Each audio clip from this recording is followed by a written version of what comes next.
بداية من اليوم انخفضت أسعار الغازوال والبنزين الممتاز والفيول رقم 2 والفيول رقم 2 الموجه لإنتاج الكهرباء والفيول الخاص. وتبعا لذلك فإن سعر الغازوال تراجع ب 56 سنتيما للتر لينتقل إلى 8 دراهم فاصلة 43 سنتيما للتر الواحد، في حين عرف سعر البنزين الممتاز انخفاضا بدرهم فاصلة 57 سنتيما للتر الواحد ليستقر في 9 دراهم فاصلة 29 سنتيما للتر الواحد. أثمنة هذه المواد النفطية تحدد عند الخروج من المحمدية وعلى أساس الأسعار المرجعية العالمية للمواد النفطية المصفاة. هذا الانخفاض في أسعار المحروقات خلف ارتياحا لدى المواطنين، رصد لردود الفعل التي خلف هذا الانخفاض ضمن الروبورتاج الذي أنجزه حسين قرشان.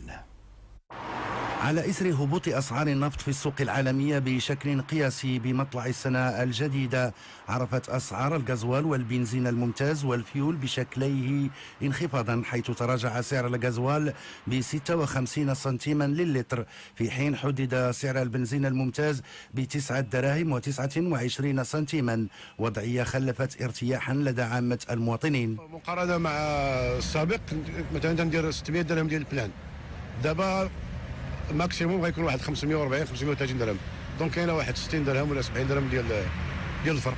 ايوا لا ضربتي 60 درهم في 30 يوم راه كاين الفرق كبير، ونتمناو هذا الشيء هذا مازال ينخفض، وثمن سعر البترول يهبط ل 40 دولار ان شاء الله الرحمن الرحيم. كان البلان بلوز او موان دابا دارت واحد لا ديفيرونس ديال 140 حتى 150 درهم في البلان، سكيفي دابا راه الحمد لله الا بقينا غاديين بهاد الوتيره هذه راه مزيان، يعني ما نعاودوش نرجعوا لديك الزيادات المفرطه، والحمد لله. احنا كنتمناو دائما يبقى دائما ان البرميل ديال النفط يبقى دائما الثمن ديالو منخفض، باش يبقى دائما حتى حنا الثمن ديال الليسانس والمازوت دائما منخفض، ويبقى الناس فرحانين وناشطين بهذا النقصان. انخفاض أسعار المحروقات سيمكن من التحكم في مستويات العجز أمام تراجع دعم صندوق المقاصة ب 35 مليار درهم سنة 2014 إلى 23 مليار خلال السنة الجارية. هذا الانخفاض محمود مزيان، كينقص على الجيوب ديال المواطنين، وكيبان الفرق.